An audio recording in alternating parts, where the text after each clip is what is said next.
علیکم قدرمنو کتونکو ملګرو، سکندر حیات یم او ما سره ناست ملګری اسماعیل یوسفزی او عمر زیب روغانی پروګرام کې را سره نن ناستې راغلي دي. یو ځل بیا تاسو سره خبرې اترې کوو. اسماعیل یوسفزی او عمر زیب راغلي، نو ما وی چې یو غزل به د اسماعیل یوسفزی نه واورو. تیر ځل یې ټپې کړې وې، ډېرو ملګرو خوښې کړې وې، نو نن ما وی چې غزل به ترې واورو. نو روغانی صاحب ته څنګه یې؟ د سره خبرې وروسته کوو. ته راته وایې څنګه یې؟ بالکل شکر، لږ تیز وایه. بالکل خیریتونه دي، شکر الحمدلله. د اسماعیل یوسفزی نه به نن ښه زبردست او مست غزل او سرجي دا ترنم سره روغانی داسې خبرې کوي ته به نن روژه وه. بالکل روژه وه، خو داسې دا اقبال شاکر صاحب یو شعر دی، وایي مونږ ورسره سیا د پړي سر نیولی دی، نور که په رښتیا شو کلی کور د زورور وي، او دا جینۍ به څنګه د اسمان په جای قدم نږدي، یوه چې ښایسته وي بله خور د زورور وي. نو مونږ به د ده سره چې دی سیا د پړي سر نیولي وي او نور غزل به دی وایي. جی بالکل جی. ډیر په مینه سکندر صاحب ته او د سکندر حیات یوټیوب چینل چې کوم دی نو ټول مینوال ته ډالۍ دي. جی مننه. سٹارټ تاسو ولګه زه والم. جی واله.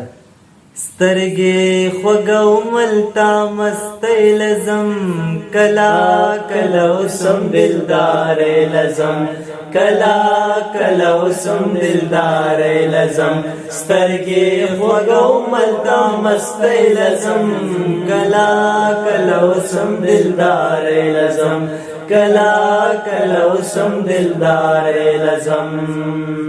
استاد یو نظر لیدو پتند کې استاد یو نظر لیدو پتند کې استاد یو نظر لیدو پتند کې استاد یو نظر لیدو پتند کې گل د ور خوا کلا بلای لزم کلا کلا وسم دلدار لزم کلا کلا وسم دلدار لزم سترګې خوږه ملتا مستۍ لزم کلا کلا وسم دلدار لزم کلا کلا وسم دلدار لزم.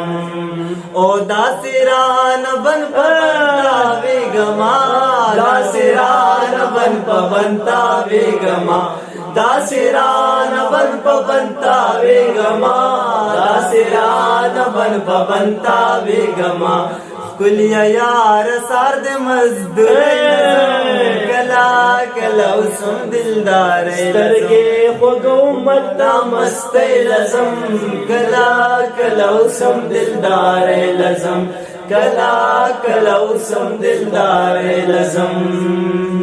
ما هم بلازونه مات کړي دي ما هم بلازونه مات کړي دي ما هم بلازونه مات کړي دي ما هم بلازونه مات کړي دي زبلا پکم سترګو خدای لزم کلا کلا وسم دلدار سترګې خوږه ملتا مستۍ لزم کلا کلا وسم دلدار لزم کلا کلا وسم دلدار لزم.